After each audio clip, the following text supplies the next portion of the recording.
All right, this is it. The most controversial secret in natural farming. Let's talk Humanure, Weed Witch. Why are people so afraid of it? This is how our ancestors farmed for eons, using animal and human wastes. Well, the Humanure Bible to most of us is called the Humanure Handbook by Joseph Jenkins. That's where I got turned into this. And certainly growing up in Humboldt as a kid, there was a lot of composting toilets out in the hills at my friends' houses. We had real plumbing at my house, so it was always an adventure when you'd go to your friends and you never knew what kind of bucket you'd be sitting on. So, Tamara, tell us about Humanure and your experiences in Humanure on your farm over the last decade. Well, this Humanure, this is going to be the first Humanure pile we've actually utilized. Maybe not. No, I've utilized some Hugels. But this is like the big ones that I have actually had going. This was probably about 3 years old. Yeah, and that one maybe is 4 years old. And that wasn't as big, but you can tell it's like almost completely broken down on the other side there. But this one's just really nice. This is so old and it's just broken down, and literally all I had to do was just untie and move this thing off. And then I'm gonna start digging.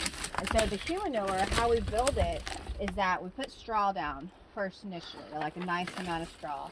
And then whenever you're dumping it, you bring over your compost bucket. You make, like we use this little trough back here. Little hoe. We use this little hoe. And then you pull the straw away out of the center. And you make like a little hole in the center. Just like this. And then after you make your little hole, your indentation, right in that center is where you pour your Humanure.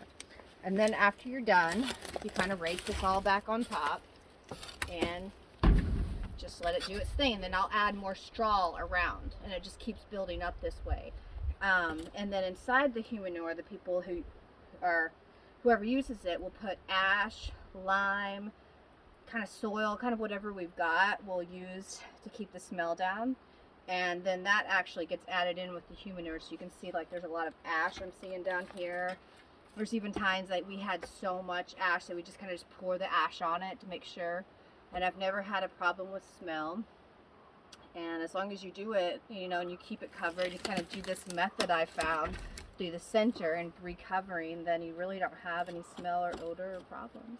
That's amazing. So kind of excited to see this. Like, haven't dug into this giant pile. So here we go. It's gonna be fun. And yeah, so the way we build these piles, everybody thinks, oh, human manure, you can't just throw that on your weed and onto your garden beds, and you're right. It needs to compost. It needs to compost and reach thermophilic temperatures, right, to kill all the pathogens that might be in the human manures. And that means building a big yard pile of it, letting it reach these thermophilic temperatures. And you spend a year building the pile, and then you spend at least a year letting it cure and compost. The people that I've seen using the Humanure, it's usually that third year. They let it compost for even 2 years. Spend a year building it, and then 1 to 2 years aging it. So this is kind of perfect right now that we're going to use some of this year in this year's crop. As I'm digging into it, it smells like really nice, rich soil. Yeah. It has a really good, like, earthy smell to it. Yeah, it looks like just beautiful compost right Look at there. that. I mean, yeah. It's beautiful. It looks really nice.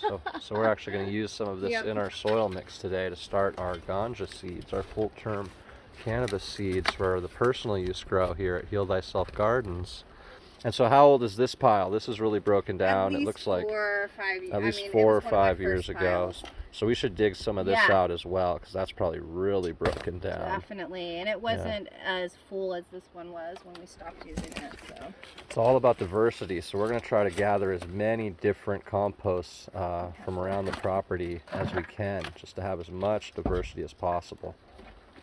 So yeah, people are scared of Humanure, but there's an amazing book you should read called Farmers of 40 Centuries that details this guy's journey through Japan and China and Korea during during the 1800s, where he witnessed these farmers who had been farming the same way for, you know, thousands of years, and how these big cities, these urban cities, handled the manures, the human manures, and the waste streams.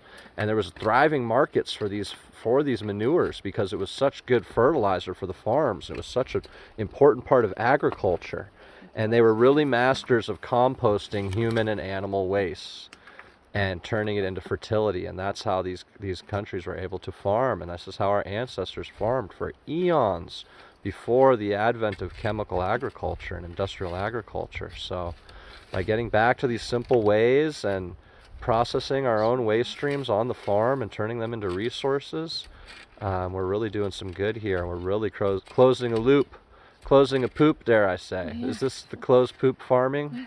Close poop farming. Yeah, so thank you for showing us your Humanure. We'll show the actual composting toilet next to go with this. And well, I would encourage everybody, pick up that Humanure Handbook, pick up that Farmers of 40 Centuries, and get yourself a bucket and a toilet seat and have at it, y'all.